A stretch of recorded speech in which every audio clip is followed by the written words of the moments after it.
सीतापुर शहर में सरोज नाम की एक गरीब विधवा अपने 2 बच्चों मोहन और मंजू के साथ रहती थी। वो दिहाड़ी मजदूरी का काम करती थी। घर के नाम पर रहने के लिए उसने 200 रुपए किराए का एक छोटा सा कमरा ले रखा था, जहां वो 2 साल पहले ही रहने आई थी।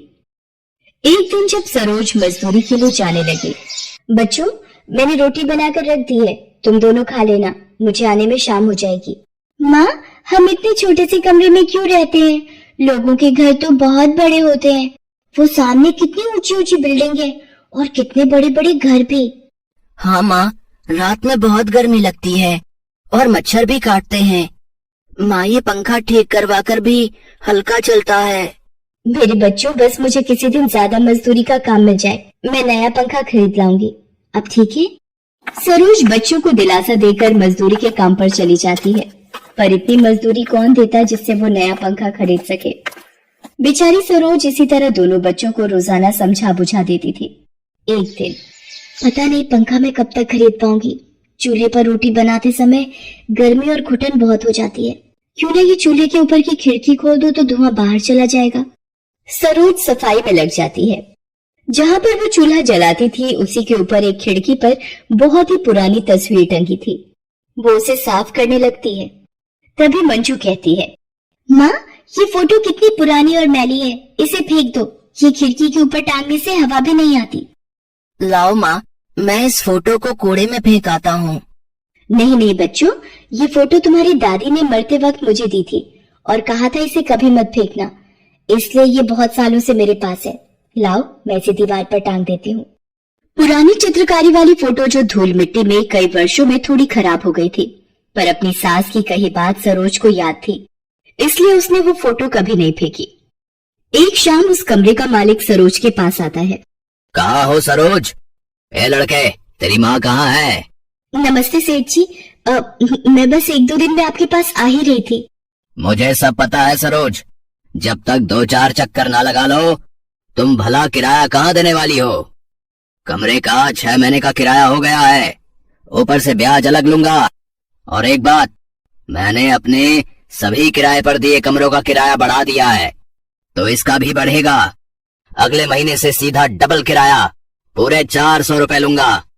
इस कमरे में रहना है तो समय पर किराया देना होगा, समझी? सेठ जी, आप तो जानते ही हो मेरे पति के चले जाने के बाद मैं मजदूरी का काम करती हूँ और आजकल मजदूरी के भी 200-500 रुपए मिल पाते हैं। कुछ तो दया कीजिए सेठ जी, इतने सारे रुपए एक साथ में कैसे दे पाऊंगी? बच्चों के लिए भी 2 वक्त की रोटी जुटानी होती है सेठ जी। अरे तो मैं क्या करूं? कोई जिए या मरे, मुझे उससे क्या? मेरा भी तो अपना काम है। ऐसे लोगों पर दया करने लगा तो वो दिन दूर नहीं जब मैं खुद ही सड़क पर आ जाऊंगा।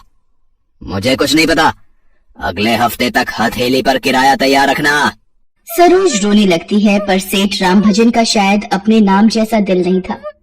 वो अगले हफ्ते आने की धमकी देकर चला जाता है। सरोज चिंता में पड़ जाती है। पत्थर ढोकर मजदूरी करके भी वो इतने पैसे नहीं जुटा पाती।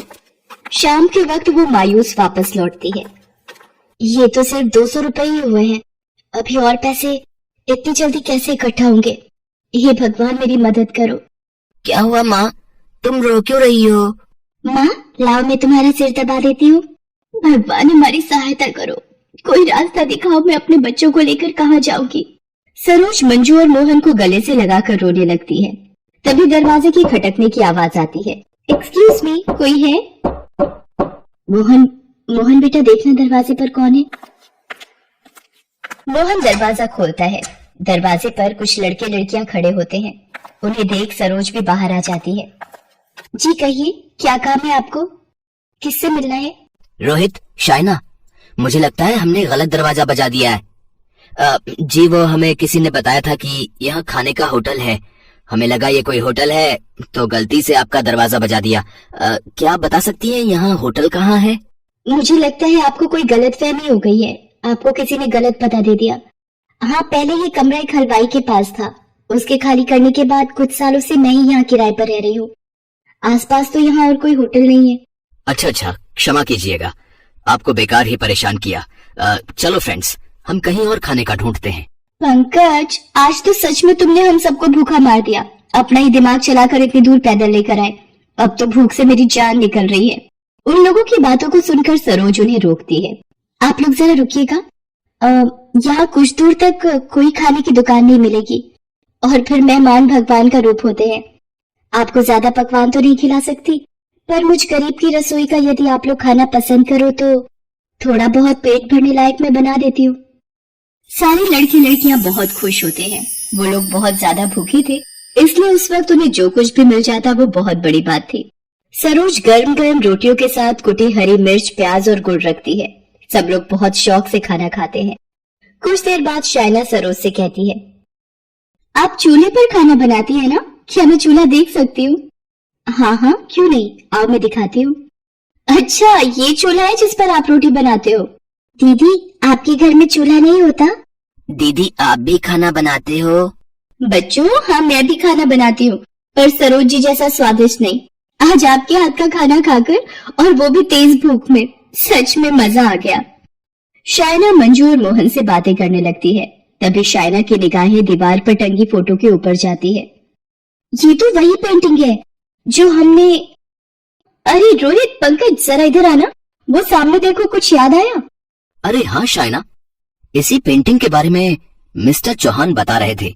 ये पुराने जमाने की प्रसिद्ध चित्रकारी है, और उस जमाने में रंग भी जो इस्तेमाल हुए थे वो आज के वक्त में मिलना नामुमकिन है।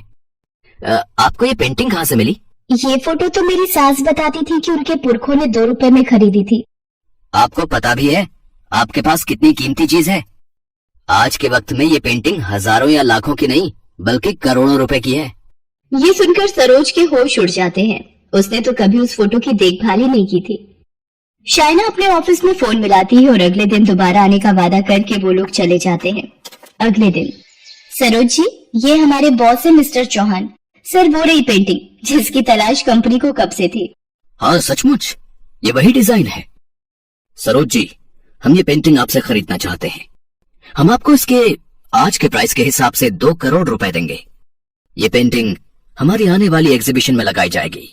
सरोज की तो मानो खुशी का ठिकाना ही नहीं रहा। 2 करोड़ रुपए सुनकर उस बेचारी गरीब लाचार मजदूर के तो मानो वारे न्यारे हो गए थे। उसे अपनी आंखों पर विश्वास नहीं हो रहा था। आज सच में विश्वास हो गया कि बड़े बुजुर्गों के आशीर्वाद में बहुत ताकत होती है। हमें उनकी कही बातों को सदैव मानना चाहिए। सरोज को याद आता है कि उसकी सास ने ये पेंटिंग देते वक्त यही कहा था कि इस फोटो को संभाल कर रखना। ये पुरखों की खरीदी वस्तु है जो आगे भविष्य में जरूर काम आएगी। शायद उस जमाने के 2 रुपए आज के 2 करोड़ रुपए बन गए थे। सरोज राम भजन को कमरे का किराया देकर वहां से दूर रहने चली जाती है, और उन रुपयों से अपने बच्चों की जिंदगी संवारने में उसे बहुत बड़ी मदद मिल जाती है।